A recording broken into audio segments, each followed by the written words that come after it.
Good afternoon. It is good to be with you this afternoon. We have a presentation now, just a little rundown of how the afternoon is going to look. The trio here is going to be presenting some live music from 2 to 3:10. Then we're going to take a break from 3:10 to 3:30 with beverages downstairs in the lobby. And then we'll reconvene back up here with a conversation between Dr. Asa Lee, the president of the seminary, and Deanna Witkowski about theology and music and all sorts of pieces about that. When that conversation is over at 4:30, then you will be able to go to the auditorium lobby to meet and talk with Deanna, and there will be a book and CD signing down there. So if you'd like to get one, that's the place that Deanna will be there to sign the books for you and the CDs. It's really a thrill and a pleasure if you're here this morning for chapel. You know what you're in for now. It's just a wonderful time for healing and hearing, the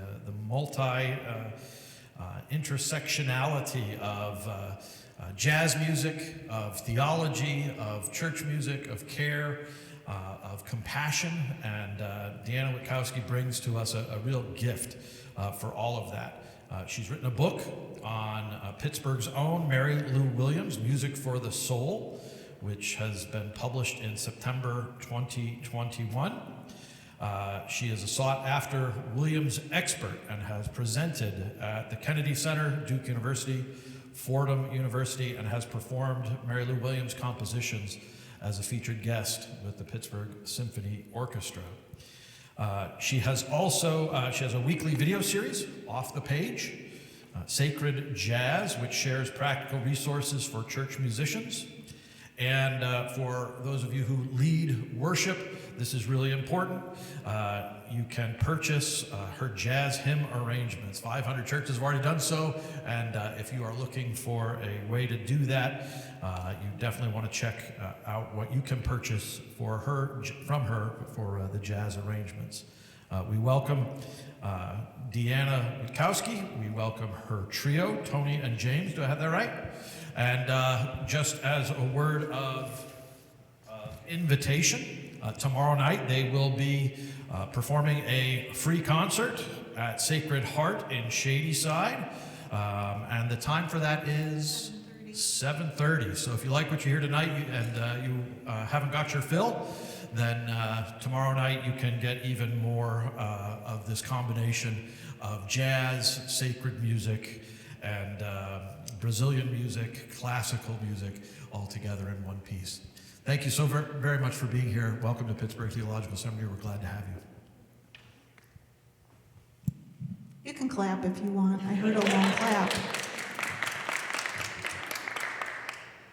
Well, it's a pleasure to be here, and kind of in the course of this afternoon, you're going to hear a bit about some of my own story, how I came to Pittsburgh. I am not from here. I moved here from New York City 2.5 years ago. I lived in New York for 23 years. So needless to say, it's a different place.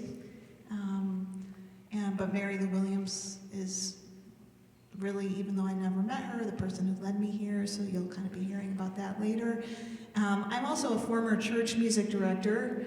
When I first moved to New York City in 1997, from Chicago, I moved with a full-time Episcopal music position, and we usually don't think of Episcopal churches necessarily, at least maybe some AME churches, but you know, the many Anglican churches, we don't think of them having necessarily gospel choir. The church I was at did have gospel choir, and wanted a composer, and they advertised for a composer, so I was writing music for them every week for about 2.5 years.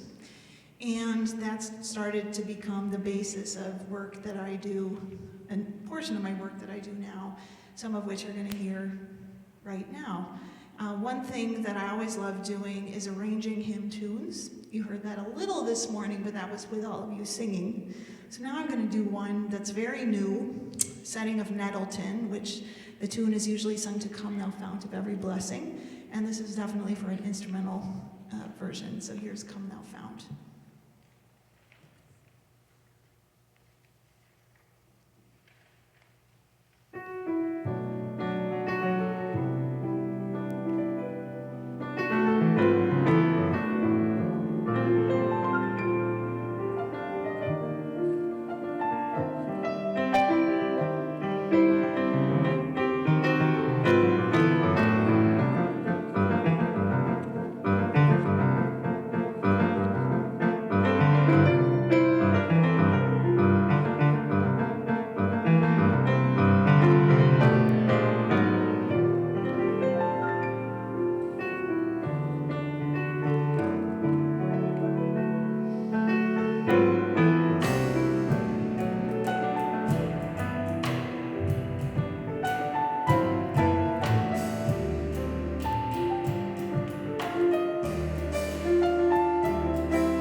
So that was an instrumental version of Come Thou Fount of Every Blessing.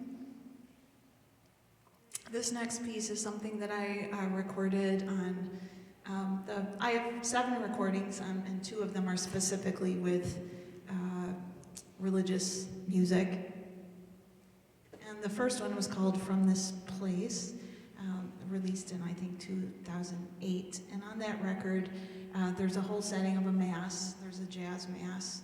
And there's also a few settings where I took hymn text and I wrote new tunes to the text.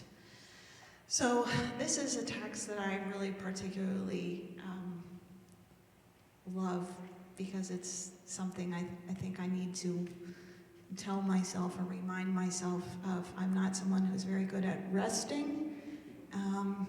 It just doesn't, a life of a musician really doesn't mean you rest very much, except for actually when we're playing and we have moments of space and rest. But this is the text by Horatius Bonar. I heard the voice of Jesus say, "Come unto me and rest."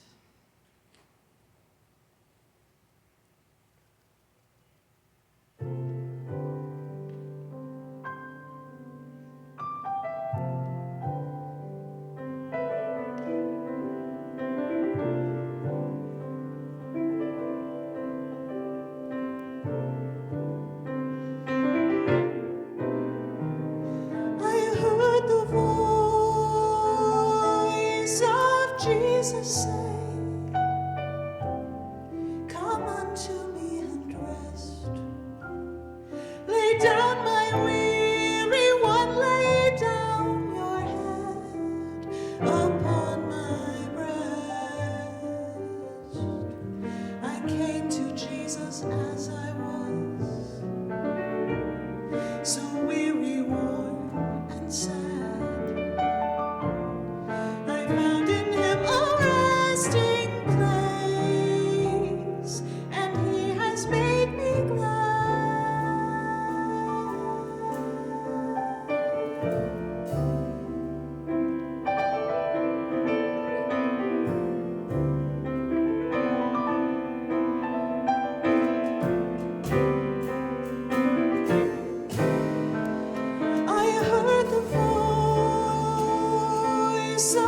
Jesus say, "Behold, I freely give the living water, thirsty one, stoop down and drink and live." I looked to Jesus and I found in him my star, my sun, and in that light of life I'll walk till pilgrim days are done.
So on your way in the narthex, hopefully you all picked up copies of this flyer.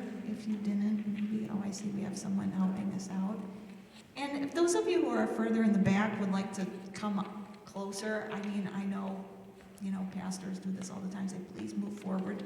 Does it ever happen? I don't know what the statistics are on that, but I'm just going to welcome you to move forward because we're going to be singing some stuff together, and it'll be really nice to feel your presence, so we can actually feel more if you're closer. So I'm just going to put that out there. So we're not going to do these exactly in order, but we sang some of my arrangements and original music this morning, and I wanted to try to give you a little sense. I have so much material, it's hard to decide what to do, especially when we have one time to try things, but we're going to try some kind of samplings of different things together. So the first thing I'd like to try is actually on the back of the first page. It says, "Let my prayer rise," Psalm 141. So we are going to sing that written refrain, and I'm probably just going to do 2 of the soloist verses, not all 3, but I want to tell you a little bit about where this piece comes from. So a couple of years after I quit my full-time Episcopal Church music job, and I had started, when I would book tours with my group in New York at the time, I started booking performances and in churches because I had lots of friends who were pastors or music directors, and when I started doing that, a lot of music directors came to me and said, do you have any piano scores that are written out for your material, because we're not jazz players, and we need more than chords and a melody. So I started writing out piano scores for all of my sacred music, which is something that I do now, and the videos that I have on YouTube that we mentioned earlier are really a lot about how to use ways that church musicians can use that music, and all of them have everything notated. However, you probably have figured out, if you don't know already, that in jazz we don't really read everything exactly in the same type of way that you might read a classical piece of music. And I'm classically trained, so I have a degree in classical piano performance and didn't even hear jazz until college. So I understand kind of the different ways that people think and approach reading music, or even what we think about learning orally versus reading, and sometimes reading can be a barrier. So, here I'm, for the sake of ease, I'm introducing this with written music, but when I first wrote this, I with the church I was at the time, we did not use written music for this. And this was something that I wrote on invitation to write for a collection by a friend who's a Presbyterian pastor named Bill Carter. He's a jazz pianist in Scranton, Pennsylvania. He has a group called Presby Bob Quartet, and he was putting together a hymnal that he got a Lilly grant to do called Swing a New Song to the Lord. So Dave Brubeck had some pieces in there, and then a lot of musicians, and he gave me text that all had to do with Vespers or evening services. So this was one of them. And this, I think, has become one of my best known pieces. So what we're going to do is, I am going to sing the whole refrain through once so that you hear it, and then we'll join in together and we'll take it from there.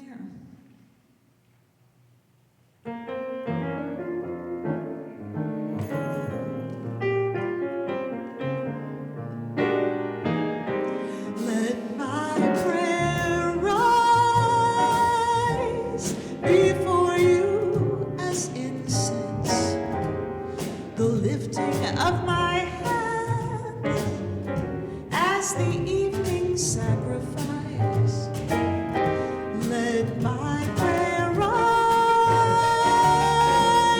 before you as incense, the lifting of my hands as the evening sacrifice. Let's try it together.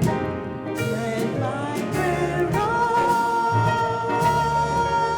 before you as incense, lifting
We also didn't get their whole names announced, so let's have a round of applause for Tony DePaulis on the bass.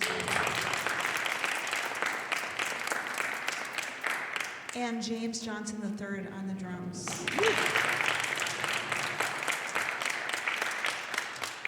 So we're going to flip over a whole page for a minute and go to the page that says Psalm 27. The Lord is my light.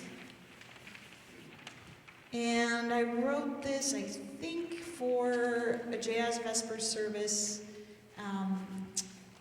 at St. Peter's Lutheran Church in New York City. Have any of you heard about this church?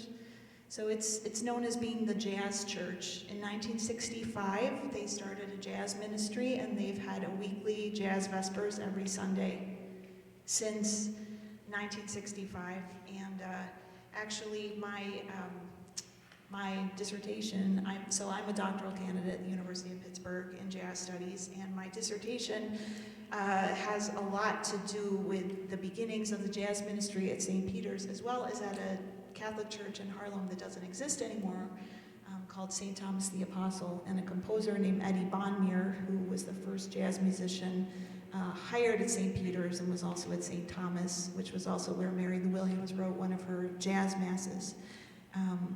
But anyway, this was obviously more recent than 1965 because I wasn't alive then when I wrote this setting for St. Peter's as a guest in their jazz Vespers with my group. So what we're going to do with this is kind of very similar to what we just did, in that you have the refrain that you'll sing, and this is a piece where I don't have melody or anything written out for the verses. I just kind of improvise the verses. So I actually have 2 videos on YouTube that kind of talk about how I approach for singers, looking at the verses and things to try so they have an idea of where to go with it. So I will sing, actually we'll play the refrain through once in good Catholic fashion, and then I'll sing it once, and then we'll have everyone join in.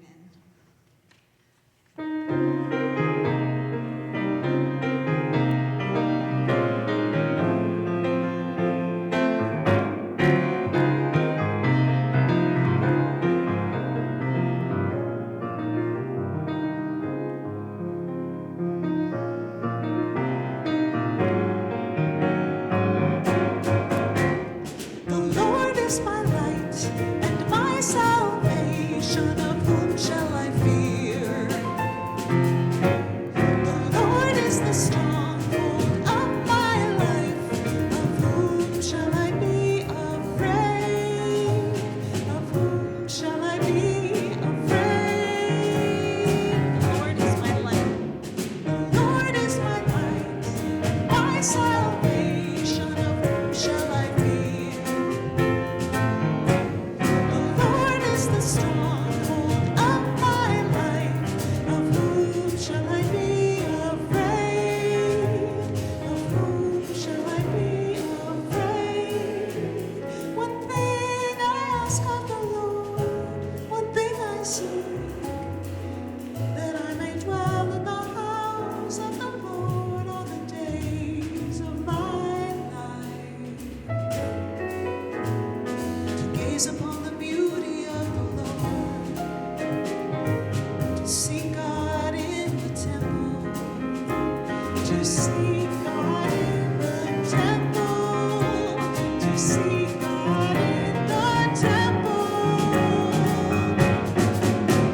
all for being willing for trying new things. Even though not all of these pieces are very new to me, I don't necessarily do a lot of them that often. What I want to try, actually, let's do the two Magnificat things, and then we'll do his eyes on the Sparrow. So I thought I would also show the different ways. We all know that, we sing many different settings of, say, psalm text or different things. I'm going to do back-to-back 2 different settings of the Magnificat. And often for me, working with text and setting music to text it's really a way of meditating on the text. And sometimes I end up, so when I wrote this first setting of the Magnificat, we'll do my soul proclaims first. I read an Elizabeth Johnson book called Truly Our Sister about Mary, and I felt that when I read that book, and also just kind of staying with the text a lot, I think the most, to me, I get very frustrated sometimes when I'm sitting in a church and hearing music where Mary gets sung about like she's gentle, Mary, meek and mild. And I can't sing the stuff because I just feel mad. And so then I'm like, okay, I don't think I can come here. It's like bugs me to death. And so I really felt like, Mary, when she gets to the part in the Magnificat, which, of course, we hear in Hannah and people like this, but he has shown the strength of his arm, he scattered the proud in their conceit. I thought this is very liberating, and it needs music that is really kind of strong and joyous. So in this particular setting, when it gets to that portion, I used a samba. And I'm fluent in Brazilian Portuguese, and I've been to Brazil a lot. And so for me, it was just kind of a very natural thing. So we're going to do this first setting first, which I call My Soul Proclaims, which is not congregational at all. This is for a soloist. And then we're going to contrast that with the refrain, the setting you have in your packet. We'll do that one. We'll start with My Soul Proclaims.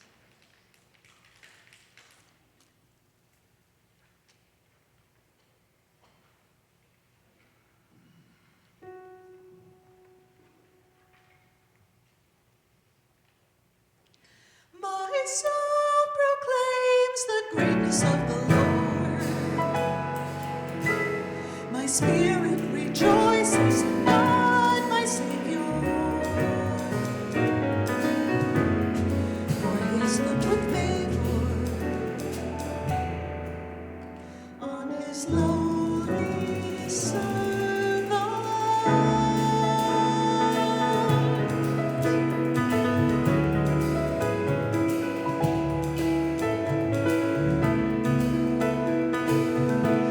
This day all generations will call me blessed. The Almighty has done great things for me, and holy is his name.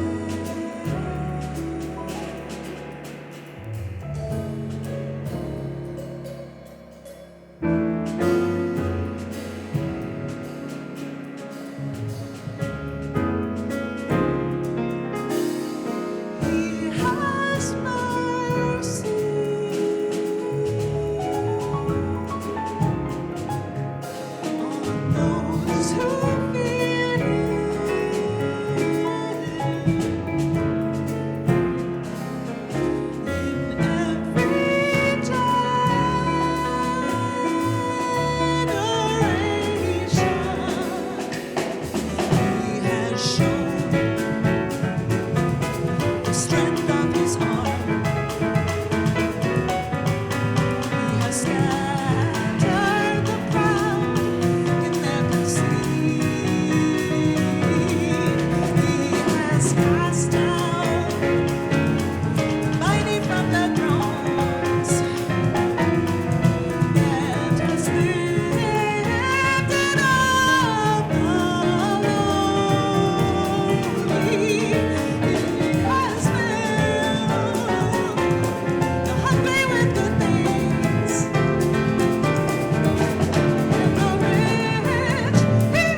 his servant Israel, for he has remembered his promise of mercy.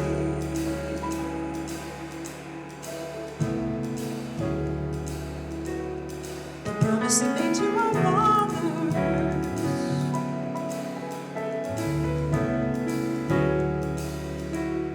to Abraham and his children, forever.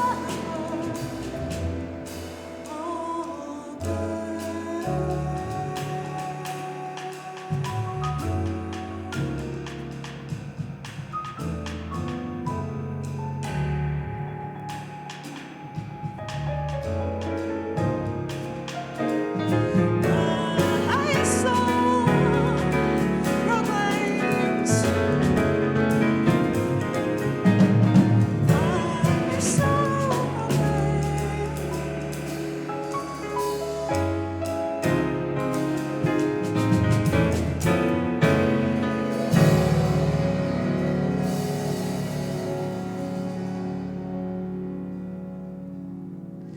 My soul proclaims the greatness of the Lord.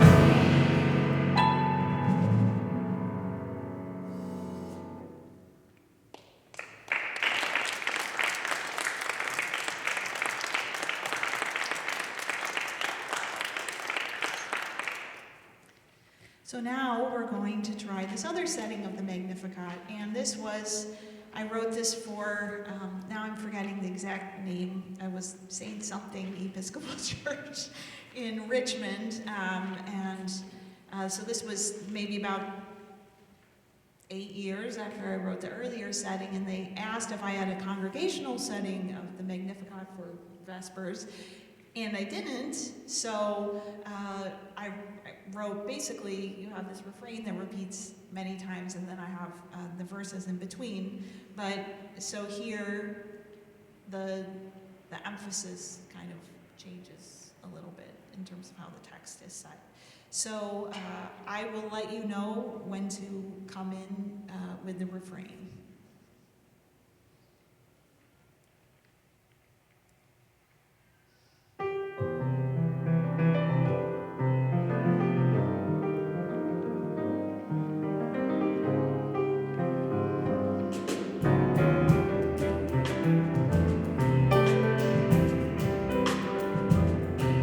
My soul proclaims the greatness of the Lord. Now we'll try together. My soul proclaims the greatness of the Lord. For you, Lord, have looked with favor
So that's one where it really helps to have someone else singing some of the verses because it's a lot, it's a lot of text.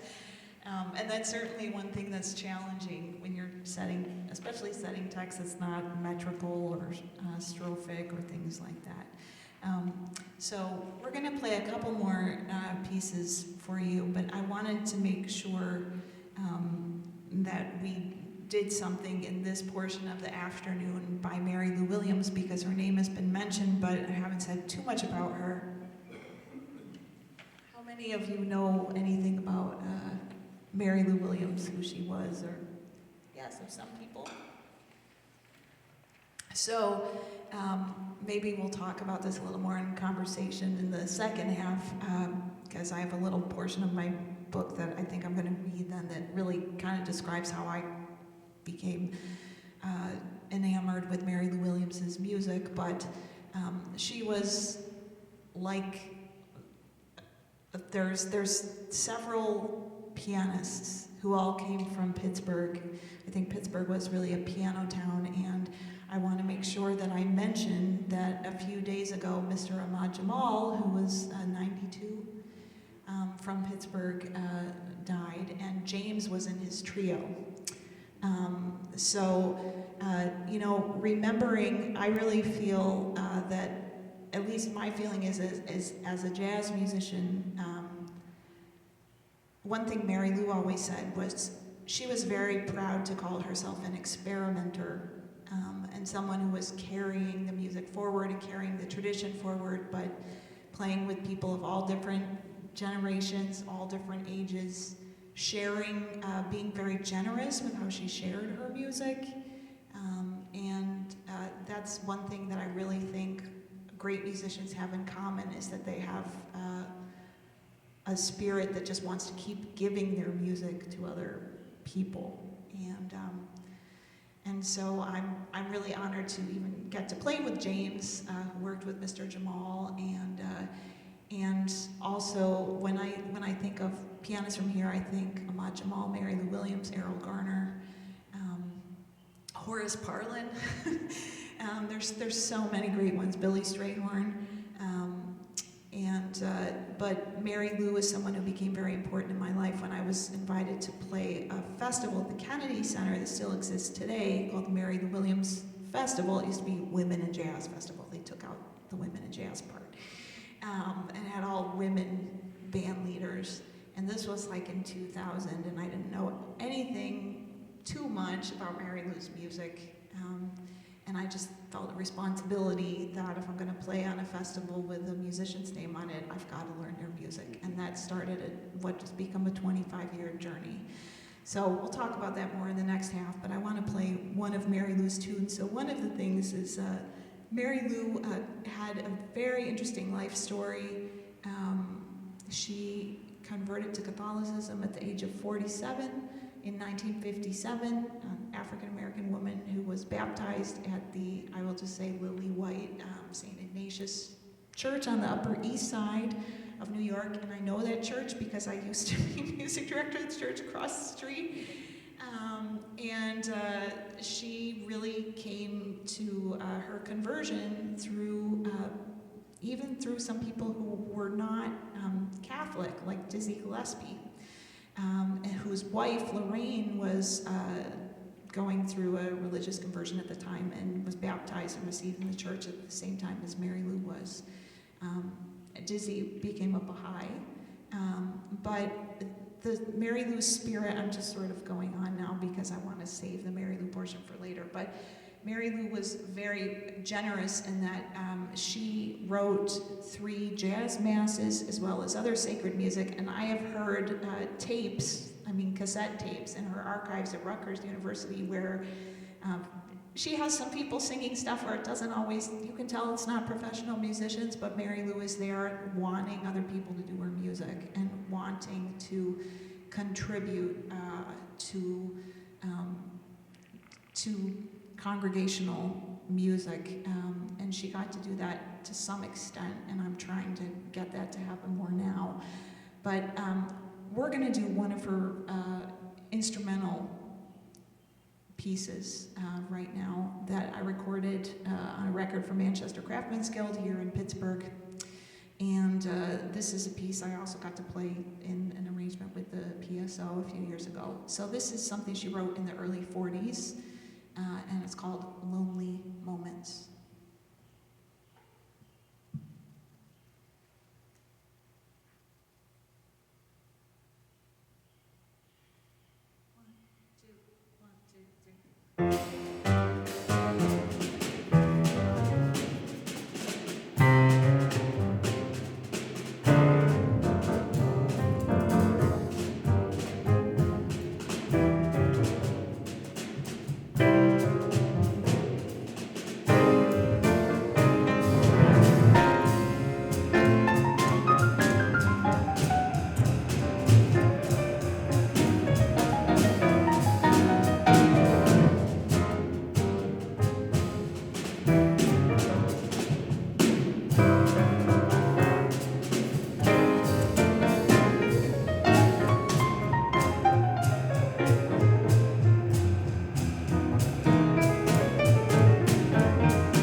piece.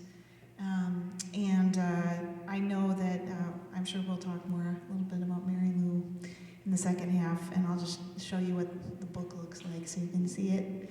I'm really proud of this book, and it's something that I really didn't expect. Writing it actually led me to move here, and it won a lot of awards, including the ASCAP Foundation, Virgil Thompson Award, Book Award for Excellence in Pop Writing, and the Jazz Journalist Award for Biography of the Year. Which is very encouraging as I'm writing my dissertation. Although I'm remembering that my dissertation is not a book, but I think it eventually will be another book. But I'm trying to remember at this stage that it's not the book stage yet, so it doesn't all have to be figured out. So we're going to conclude with His Eyes on Sparrow. This is a piece that I wrote a few years ago for a choir. It was 4th and 5th grade girls in Green. I always get Green. There's a Greenville and a Green something else, Greenwood, South Carolina. I always get them mixed up, but it's whichever one is further east. And I was there with my group from New York then playing on a concert series at a Presbyterian church, and they also had this choir called Festiva, the 4th and 5th grade girls, and their choral director contacted me, and she said, I know you do a lot of hymn arrangements, and we would really love it if you would do an arrangement of His Eyes on the Sparrow. And my first thought was, oh, how many arrangements are there of this piece? There's quite a bit. And I never really related to the song very much. And so I said, well, would you be open to, having me maybe write new music for the text? So she said yes. So I said, let me see what I can do, because if I can't find a way in, I'm not going to do it. And at the time, one of my siblings, my sister, was quite ill and almost died, and we didn't know what was happening, and so I kept going back to my mom's house and staying there for longer periods of time to try to help out. And so I wrote this on my mom's upright, and the refrain, the text of the refrain is the part that became very important, which is I sing because I am happy, and I sing because I am free. And I don't think you have to sing this text and feel happy or free when you sing it. Sometimes I think it's the act of actually doing it. Just like sometimes when we kneel and, don't necessarily, it's the ritual of doing it or the actually speaking it. And some of the phrases in here about losing doubt and fear, I didn't always feel like I was not fearful when I was singing it or writing it. But somehow the words started to mean more to me in doing this setting. So this is Sibylla Martin's text from 1915, and my music to His Eye is on the Sparrow.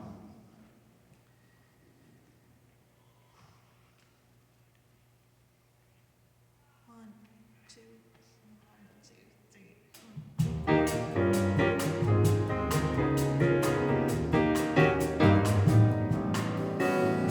Why should I feel discouraged? Why should the shadows come? Why should my heart be lonely and long for heaven unknown? When Jesus is my portion, my constant friend is He. His eye is on the sparrow, and I know He watches me.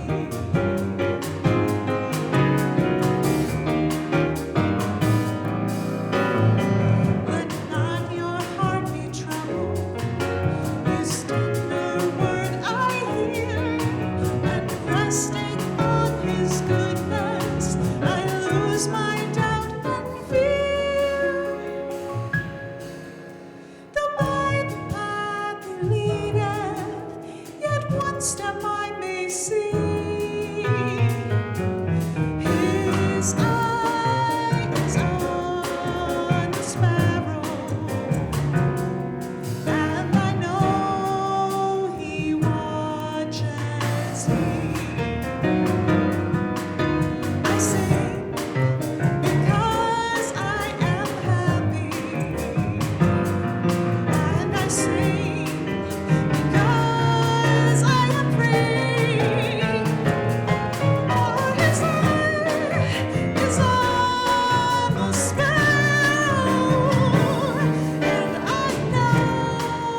Tony DePaulis, James Johnson III.